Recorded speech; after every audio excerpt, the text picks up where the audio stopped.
안녕하세요. 안녕하세요. 행복한 안식일입니다. 예, 제 목소리가 더 좋아지지 않았나요? 마음에 듭니다. 지난 안식일이었나요? 제가 설교를 하고 내려갔는데 한 청년이 목사님 불금인데 그래요. 그래서 제가 무슨 말인지 이해를 못했습니다. 그래서 뭐라고 여기 물어봤더니 불금이라고요 그래요. 그래서 불곰인지 도대체 무슨 말인지. 근데 제가 또 그래도 나름대로 신세대 목사 아니겠습니까? 그 앞에서 모른다고 하기가 그래서 그러게 말이야 그러고 들어와서 인터넷으로 찾아봤습니다. 도대체 이 불금이란 말이 뭔가. 그리고 찾아봤더니 희한한 말이더라고요. 이 불금이라는 뜻은 뭐냐면 불타는 금요일이라는 뜻입니다. 그 주 5일제가 시행이 되면서 세상 사람들은, 하나님을 믿지 않는 사람들은 주말이 되는 토요일이 되면 소위 말해서 늦게 일어나도 되는 것입니다. 그렇죠? 그래서 언제부터 놀기 시작하냐면 금요일부터 놀기 시작한다고 합니다. 그래서 금요일 저녁만 되면은 이게 불타는 금요일. 그래서 뭐 놀러 가고 먹고 마시고 이 세상을 경배하는 날로 삼는다는 것이죠. 제가 경배한다는 표현을 쓴 것에 대해서 이해해 주시기를 바랍니다. 제가 이 불금이라는 표현을 듣자마자 저에게 딱 든 생각은 무엇이냐면 결국 영적인 싸움이구나라고 하는 생각을 하게 되었어요. 결국 영적인 싸움이구나. 마귀는 어느 한순간도 결코 사람들로 하여금 하나님을 믿고 따르는 그 일을 방해하기 위하여 결코 손 놓고 기다리지 않는다는 사실을 다시 한번 발견하게 되었습니다. 오늘 세상은 세상을 경배하기 위하여 불타는 금요일을 지금 보내고 있습니다. 그렇다면 오늘 저와 여러분들도 불금이 되어야 마땅하다고 생각합니다. 다시 말하면 불같은 성령에 완전히 저와 여러분들이 흠뻑 취해서 말씀에 사로잡히던지 아니면 세상에 사로잡히던지. 그러나 오늘 우리는 이 좋은 편인 말씀을 택하였으니 말이죠. 성령으로 오늘 이 저녁부터 이 시작하는 안식일부터 충만하게 불타게 되시기를 바랍니다. 아멘. 우리 옆 사람과 함께 인사하겠습니다. 불타는 금요일 되십시오. 네.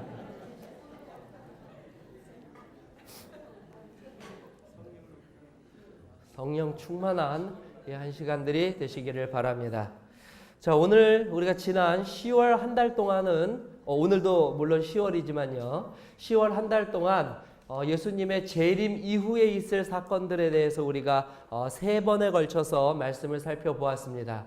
오늘은 여기에 나와 있는 것처럼요. 재림 후에 있을 또 한 가지 중요한 사건들을 앞으로 4시간에 걸쳐서 우리가 다루어 보도록 하겠습니다.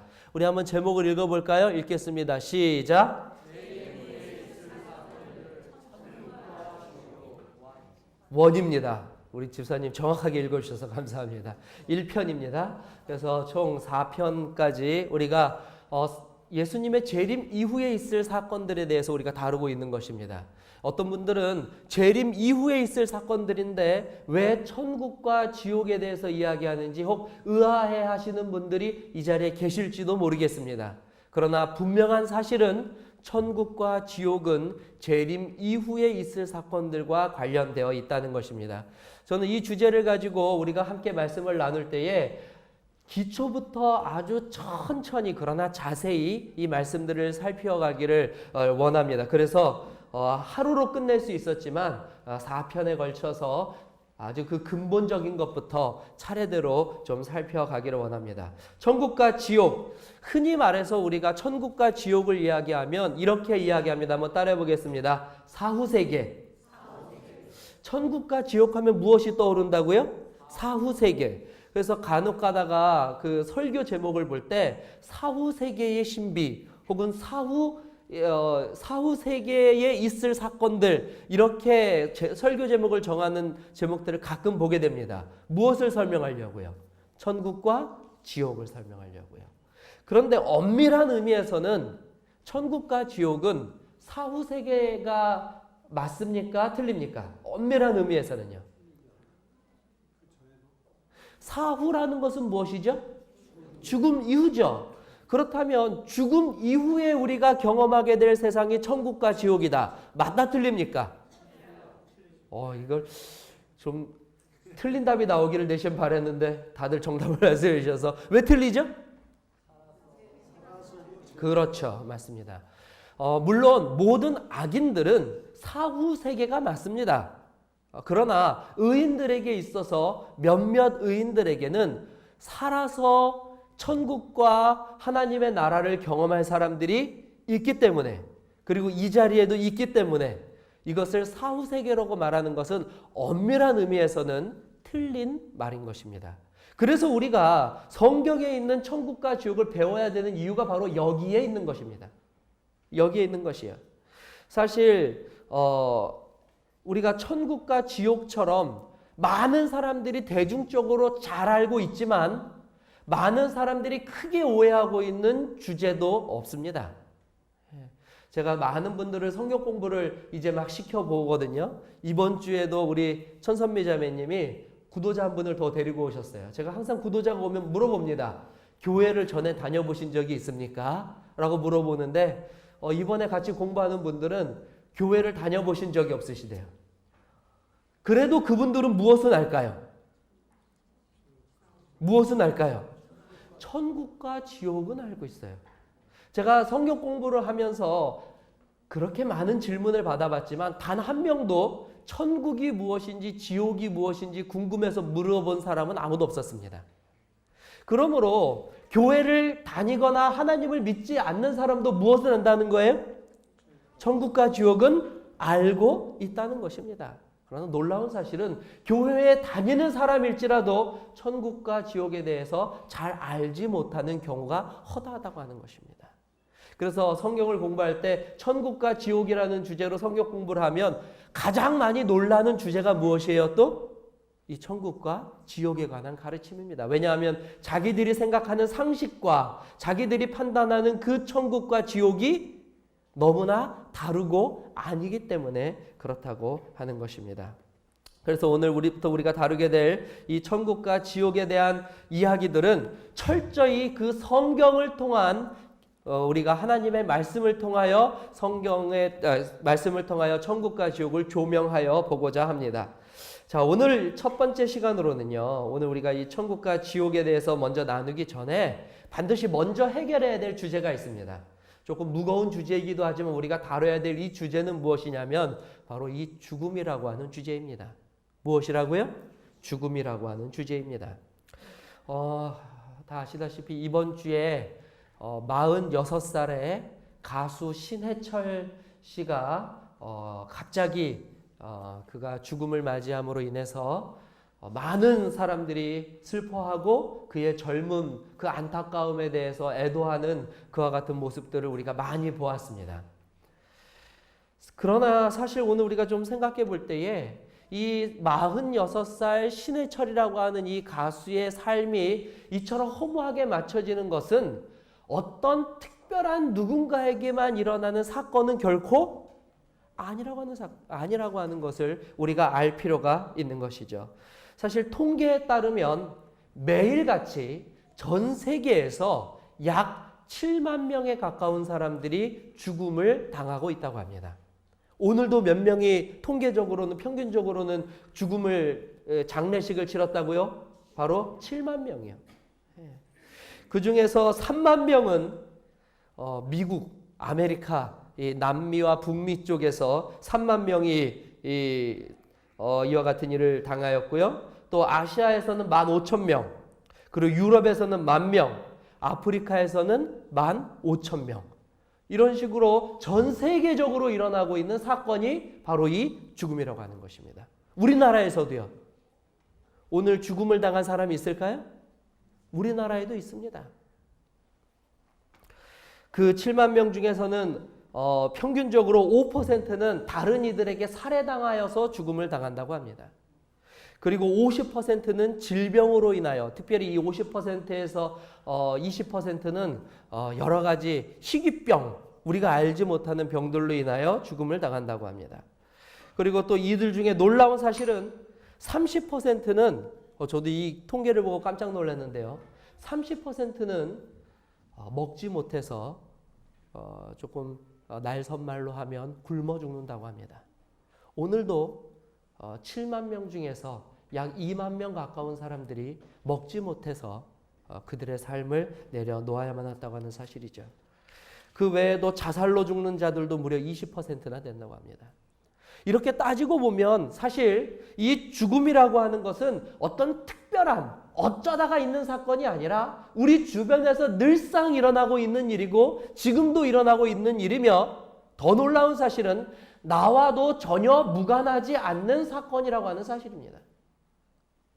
우리가 이렇게 죽음에 대해서 직면을 할 때에 이 죽음이라고 하는 사실이 얼마나 나에게 가까이 있는지를 확인하면 우리들에게 먼저 드는 감정은 무엇이냐면 두려움입니다. 두려움이에요. 왜 두려운가 하면 제가 지금 약간 좀 감기에 걸려서 목소리가 이런데요. 죽음은 감기와 다르기 때문에 그렇습니다. 저 오늘 이 감기에 걸리니까 많은 분들이 걱정해 주시고 쌍화탕도 주시고 또 홍삼도 주시고 벌써 병이 다 난 것 같습니다. 감기는 약을 먹으면 무엇할 수 있어요? 치료하고 날 수 있습니다. 그런데 죽음은요? 죽음은 그 어떤 방법으로도 다시 회복시킬 수 없는 것이기 때문에 이 죽음이라는 것을 생각할 때 인간은 가장 두려워하고 가장 큰 공포를 느끼게 되는 사건이 바로 이것입니다. 그래서 전도서 7장에서는요. 전도서 7장 특별히 2절에서는 하나님께서 우리들에게 조금 불편하지만 이와 같은 말씀을 우리들에게 들려주셨습니다. 전도서 7장 2절입니다.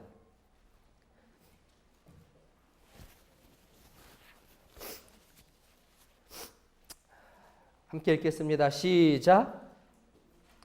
전도서 7장 2절입니다. 읽겠습니다. 시작.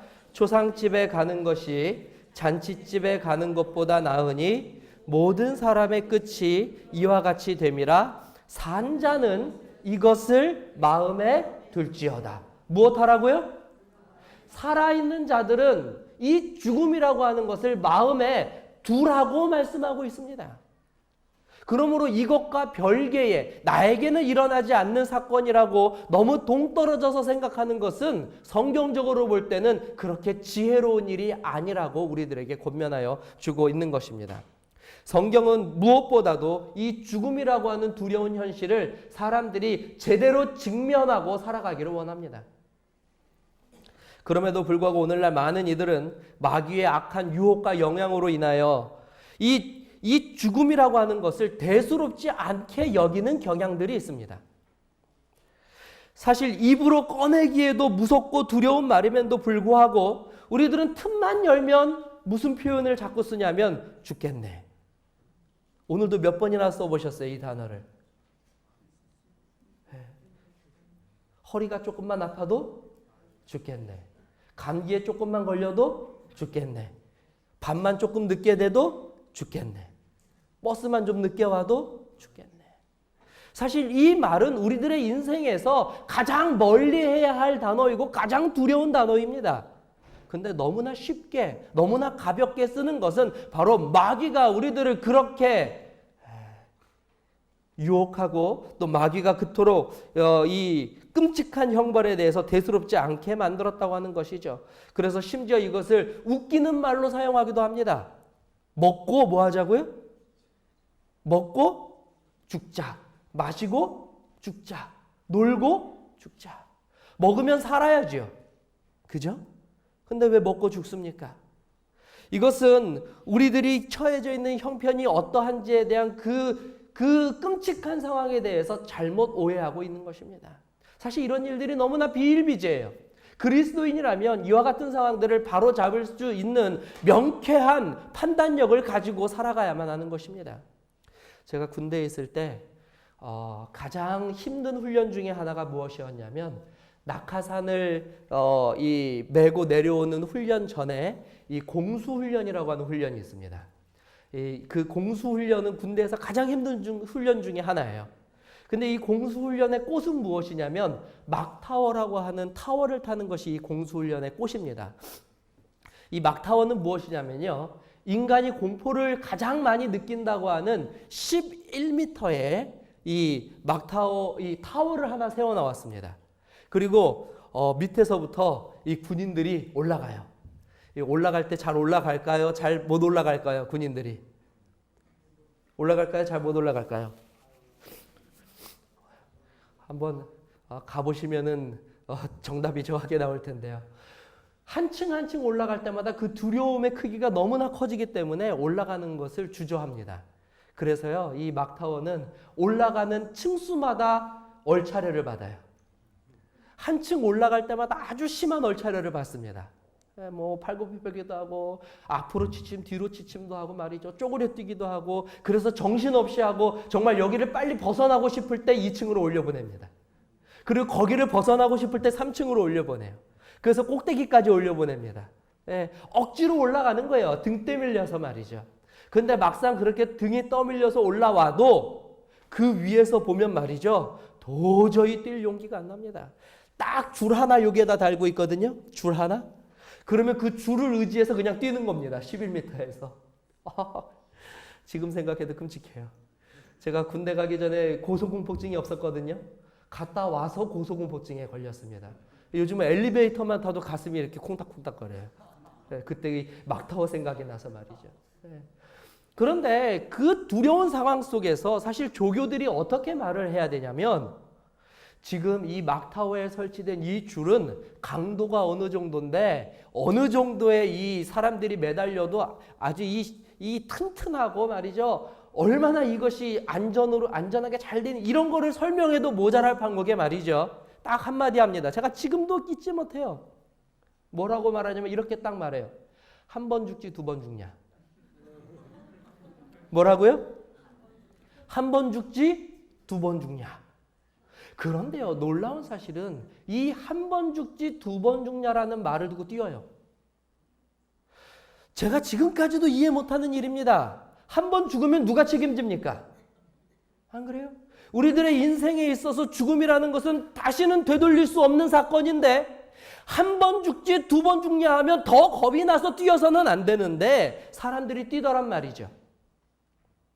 얼마나 우리가 하나님을 믿고 죄의 흉악성을 알고 죽음의 공포를 안다라고 이야기하지만 실제로 우리들의 삶에 죄가 가지고 온 이 끔찍한 형벌에 대해서 얼마나 그 본질 자체를 제대로 바라보고 있는지를 내 스스로에게 한번 자문해 보아야만 합니다.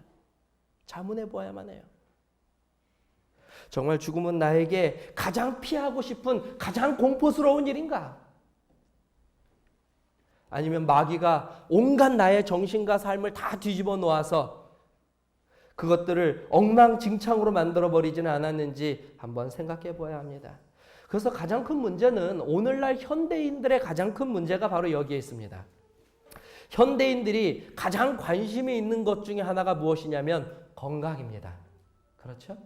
그런데 이 엄청난 관심을 가지고 있는 건강에 비해 놀랍게도 실제적인 죽음의 문제를 다루는 영생에는 놀랍도록 소홀하다고 하는 사실이에요.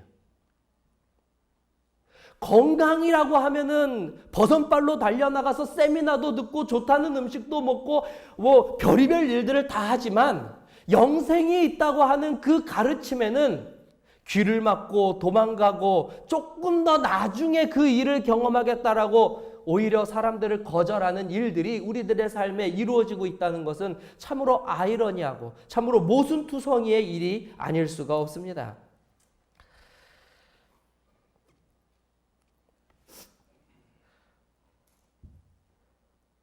사실 그리스도인이든지 그리스도인이 아니든지 간에 죽음을 경험하고 싶은 사람은 아무도 없습니다. 성경은 이 부분에 대해서 그 이유를 다음과 같이 설명하고 있습니다. 전도서 3장 11절 아주 유명한 말씀이죠. 전도서 3장 11절입니다. 전도서 3장 11절입니다. 하나님이 함께 읽어보겠습니다. 시작.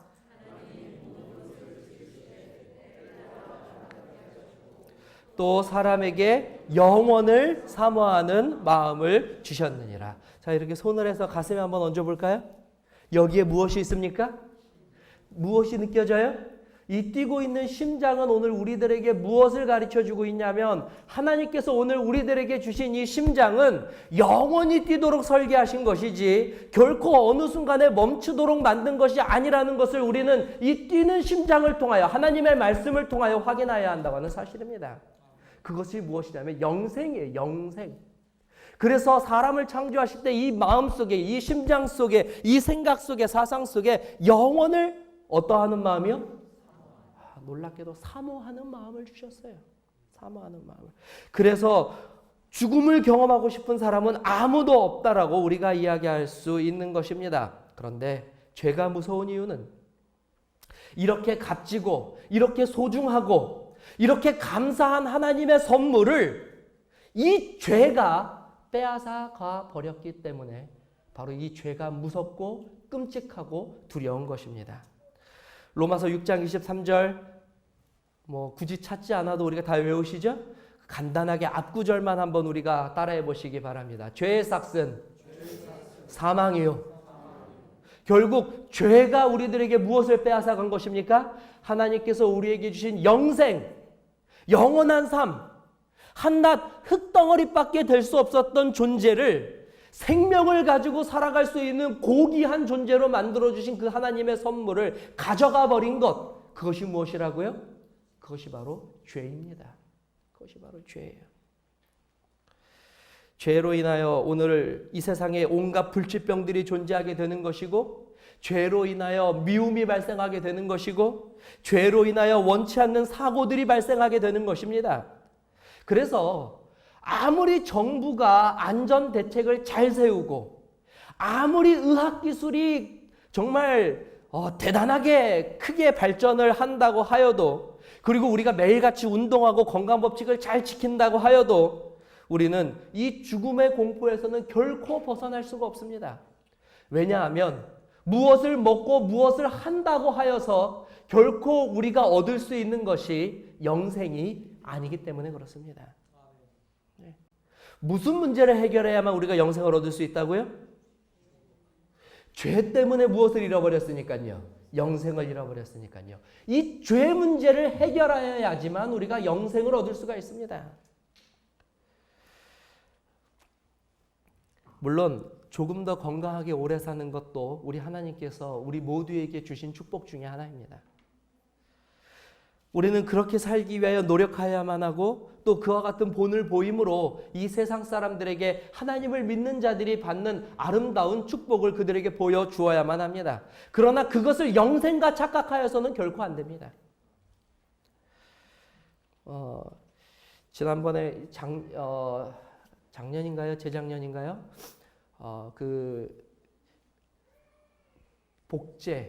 복제가 뭐라고 그러죠? 복제하는 거? 줄기세포인가요? 이 복제가 한 이 실험을 통하여 놀라운 하나의 성공 사례가 있었다고 합니다. 그건 뭐냐면 보통 소보다 수명이 50%가 더 오래 살 수 있는 소를 이 복제 기술로 만들어내는데 성공했다고 합니다. 그래서 조만간에 이 과학자들은 이야기하기를 이 기술을 사람에게 적용하면 무려 사람의 수명이 150세가 넘게 살 수 있는 시대가 열릴 것이라고 이 뉴스를 하는 것을 제가 보게 되었습니다. 150살. 대단하죠? 예. 저도 이런 기술이 있어서 150살까지 또 하나님의 복음을 전하면서 살 수 있다면 물론 그만한 가치가 있다라고 생각합니다. 그러나 이것에 열광하는 그 이유가 영생과 착각하여서 열광하는 이유가 되어서는 결코 안 된다고 하는 사실입니다. 다시 한번 거듭 말씀드리지만 조금 더 이 세상에서 오래 사는 것과 영생은 전혀 차원이 다른 문제입니다. 전혀 차원이 다른 문제예요. 그러므로 건강에 관심을 가지는 것보다는 영원한 삶을 살기 위하여 관심을 갖는 것이 더 중요하고 우리의 삶의 우선순위에 두어야 하는 주제라고 하는 것을 저와 여러분들이 지혜롭게 깨닫게 되시기를 간절히 바랍니다. 다시 한번 말씀드리지만 성경은 사람의 이 죽음에 대한 이유를 매우 간단하게 밝혀주고 있습니다. 사실 과학자들은 많은 연구들을 통하여서 특별히 우리들의 세포가 노화되는 것에 대해서 정말 많은 연구들을 하고 있습니다. 줄기세포도 연구하고 DNA도 연구하고, 그러나 공통적으로 그들이 가지고 있는 이 암묵적인 합의는 무엇이냐면, 사람들이 노화하는 이유, 그 이유는 놀랍게도 우리의 몸의 유전자에 그것이 프로그래밍이 되어 있기 때문에 그렇게 된다라고 이야기합니다. 무엇이라고요? 우리들이 늙고 병들고 그리고 죽음을 경험할 수밖에 없는 그 이유가 놀랍게도 우리의 몸속에 무엇이 되어 있다고요? 프로그램 되어 있다는 것이에요. 과학자들은 거기까지는 밝혀내지만 놀라운 사실은 왜 그 악한 저주가 우리의 몸에 들어오게 됐는지는 설명하지 못합니다. 왜 그 일들이 한두 사람에게가 아니라 이 지구상에 존재하는 모든 이들의 몸속에 프로그램이 되었는지는 아무도 알지 모른다고 하는 사실이에요. 오직 성경만이 우리에게 그것을 계시하여 주고 있습니다. 로마서 5장 12절에 이러므로 한 사람으로 말미암아 죄가 세상에 들어오고 죄로 말미암아 무엇이 왔다고요? 죄로 말미암아 사망이 왔나니. 오늘 우리가 주목하여 볼 것은 무엇이냐면, 한 사람으로 말미암아 이 죄가 시작되었고 이 죄로 말미암아 모든 사람이 죽음이라고 하는 끔찍한 형벌을 두려워하면서 살게 되는 인생을 가지게 되었다는 것입니다. 창세기 2장 17절 말씀은 우리가 한번 다 펼쳐보시길 바랍니다. 창세기 2장 17절입니다. 창세기 2장 17절에는 성경에 죽음이라고 하는 단어가 최초로 등장하는 구절입니다. 창세기 2장 17절입니다. 함께 읽겠습니다. 시작.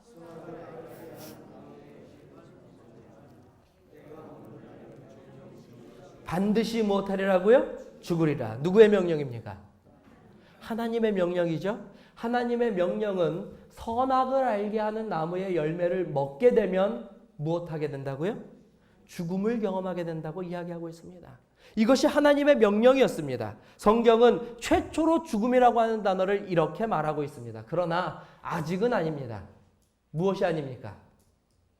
하나님께서 이 명령을 하실 때만 하더라도 아직까지 이 세상에서 죽음을 경험한 자들은 아무도 없었습니다. 그들은 피곤하지도 않았고 그들은 몸이 찌뿌둥하지도 않았습니다.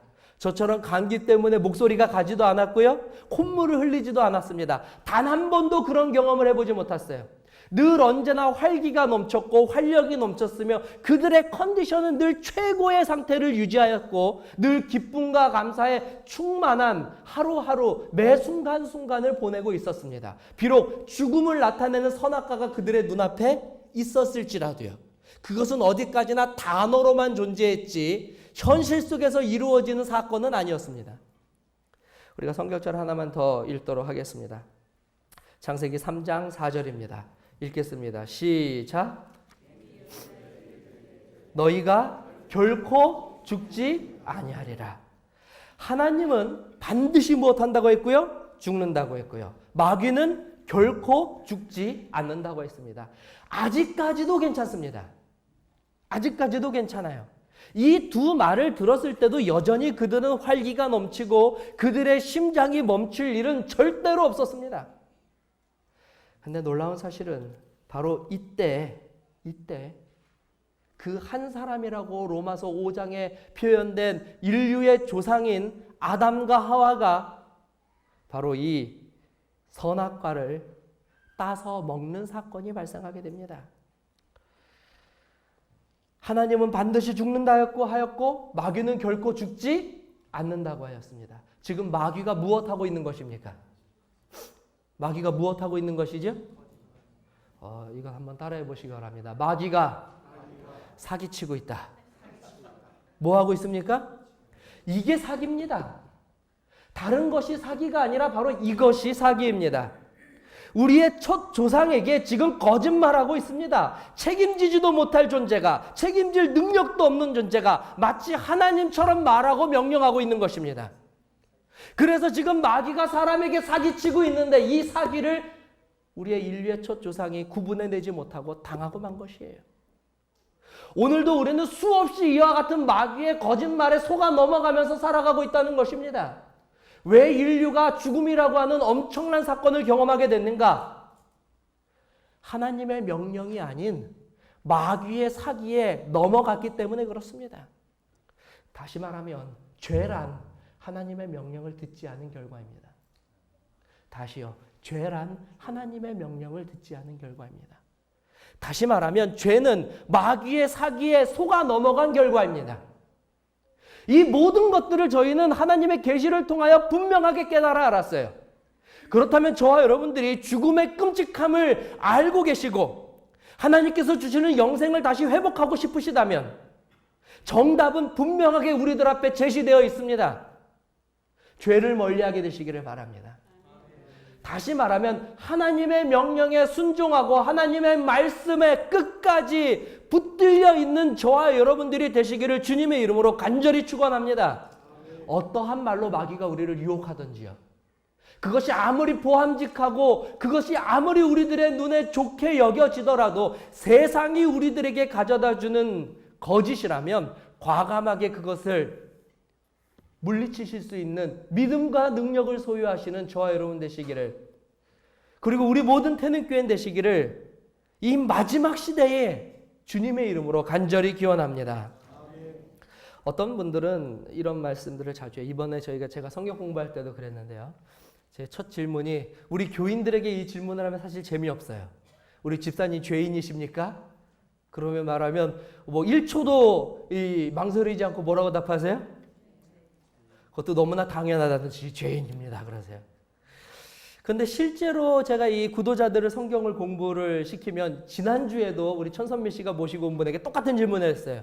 죄인이십니까? 그랬더니 그분이 고개를 크게 가로지으시면서 말씀하셨어요. 아니요. 그러셨어요.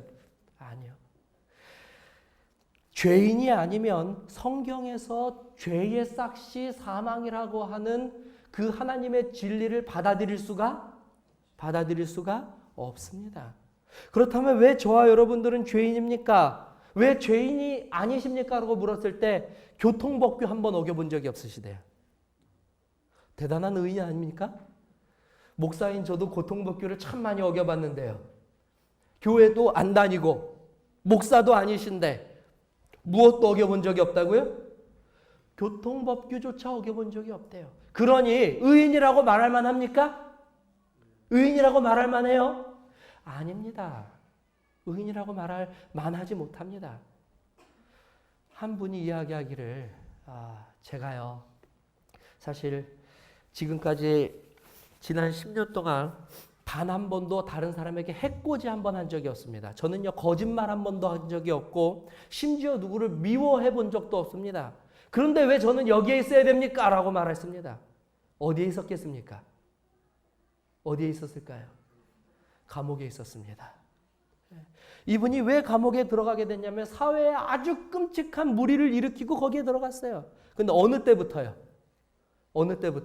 감옥에 들어간 순간부터는 어떻게 했어요?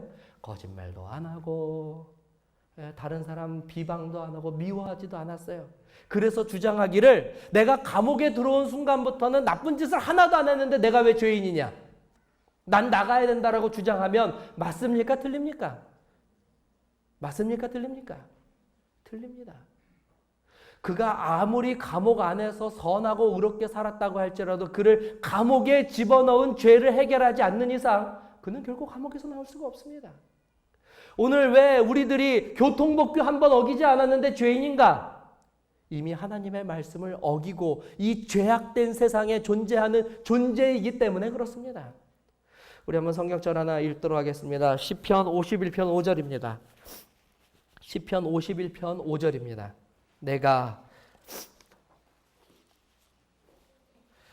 시편 51편 5절입니다. 함께 읽겠습니다. 시작. 내가 죄악 중에서 출생하였으며 어머니가 죄 중에서 나를 잉태하였나이다. 오늘 성경은 하나님의 명령을 어긴 존재들의 그 존재에 대해서 어떻게 얘기하냐면 어머니의 뱃속에 나와서 나오자마자 1초 안에 네가 죄를 졌다라고 말하지 않습니다. 어머니의 뱃속에 나와서 조금 있다가 네가 죄 짓지 않았냐라고 말하지 않습니다. 이미 우리는 모태에서부터 어떤 상태에서 태어났다고요? 죄 가운데에서 태어났습니다. 그러면 오늘 저와 여러분들은 죄를 졌냐 안 졌냐로 판단하는 것이 아니라 이 죄의 상태에서 벗어나느냐 벗어나지 못하느냐로 이야기를 해야만 한다고 하는 사실이에요. 그래서 이것을 조금 어려운 단어로 한번 따라해 보겠습니다. 원죄. 꼭 기억하셨으면 좋겠습니다. 나중에 우리가 대화할 때 조금 수준 있는 대화를 할 때 필요한 단어입니다. 이 원죄라고 하는 단어가 무엇이냐면 우리가 죄악 가운데에서 탄생한 죄를 지어서 죄인이 아니라 존재 자체가 죄로 태어났다고 하는 것을 가르치는 성경의 계시가 바로 이 원죄입니다. 원죄. 그러므로 아무리 보통 법규를 어기지 않았어도 우리들이 무엇을 당할 수밖에 없어요? 성경이 말하는 죄의 삭을 당할 수밖에 없다고 하는 사실입니다. 그러므로 이 사실은 우리를 고통스럽게 하고 두렵게 하고 슬프게 하는 아주 슬픈 소식 중에 하나입니다. 그러나 우리에게 슬픈 소식만 있다면 이 성경을 복음이라고 부를 이유가 전혀 없겠죠. 예수님께서 이 땅에 계실 때에 환자들을 고치시고 그리고 많은 이적들을 행하셨습니다. 특별히 예수님께서는 많은 병자들을 고치셨어요. 제가 요즘 가끔 생각하는 것은 또 제가 이제 감기에 걸렸을 때 내가 예수님 당시에 살았어야 되는데 그러면 이거 오래 갈 필요가 없겠죠? 그냥 예수님 찾아가서 말씀을 드리면 우리 예수님께서는 참 불쌍히 여기셔서 한 번에 싹 낫게 해주실 텐데 뭐 이런 상상을 가끔 가다가 이렇게 하곤 합니다. 예수님께서 그래 주셨어요. 그래서 그 당시에 예수님은 여러 가지 호칭으로 불리셨지만 특별히 의원이라고 하는 호칭으로도 불리셨습니다. 다른 말로 하면 의사라는 호칭이에요.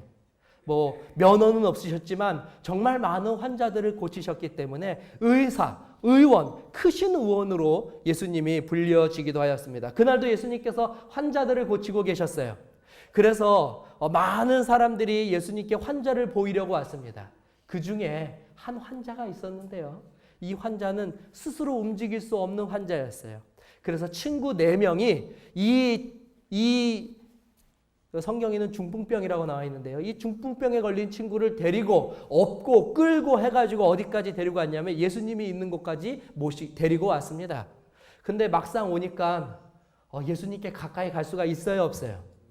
너무나 사람들이 많기 때문에 예수님 근처에도 갈 수 없는 것이에요. 그래서 이 친구들이 고민하다가 아주 기가 막힌 꾀를 내게 됩니다. 저는 사실 성경에 이 특별히 복음서에 있는 내용 중에서 이 내용을 가장 좋아해요. 친구들이 이 중풍병에 걸린 자신의 사랑하는 친구를 메고 업고 해서 어디로 올라갑니까? 지붕으로 올라가요. 오늘 설교하는 조금 주제가 다른 내용이지만 저는 그 친구들의 모습을 통하여 우리 태능교회 성도들의 모습을 보면서 기뻐하고 기대감을 갖습니다. 어떤 이들은 우리가 업고 끌고 메고 올라가서 구원의 놀라운 선물을 주어야 되는 자들도 있다고 하는 사실이에요. 그래서 그들이 이렇게 데리고 올라가서 무엇을 합니까? 놀랍게도 어떻게 그런 생각을 했는지 모르겠어요. 지붕을 드러냅니다. 지붕을 드러내고 지붕 위에서 4명이 한 귀퉁이씩 잡고 그 중풍병자를 누구에게 내려보내요? 크신 의원이신 예수님께 내려보냅니다. 그리고 아마 소리쳤을 거예요. 예수님 여차저차해서 저차한데요. 너무 죄송합니다. 지붕 뚫은 건 저희가 배상하겠습니다. 그러니 지금 내려보낸 그 친구의 병을 좀 고쳐주십시오. 아주 간절한 말로 했을 거예요. 아마 어떤 사람들은 크신 의원이시여라고 부르셨을지도 모르겠어요. 그때 예수님께서 그 환자를 물론 즐거운 마음으로 고쳐주셨습니다. 그런데 우리가 그 구절을 주목해 보아야 돼요. 예수님께서 그 환자를 고쳐주실 때에 이렇게 말씀하시지 않았어요. 너에게 중풍병이 있었는데 이 중풍병은 이러이러해서 걸린 거다. 내가 오늘 치료해 주마. 오늘 치료하고 나가서도 이러이러한 것을 조심해라. 고기 먹지 말고 현미 먹고 매일 운동하고 물 많이 마시고 앞으로는 그렇게 살면 안 된다고 처방전을 써서 준 것이 아니었어요. 놀랍게도 예수님께서 그 중풍병 걸린 환자를 고치실 때는 이렇게 말씀하셨습니다. 소자야 안심하라. 내 죄가 무엇이요? 내 죄가 사함을 받았느니라.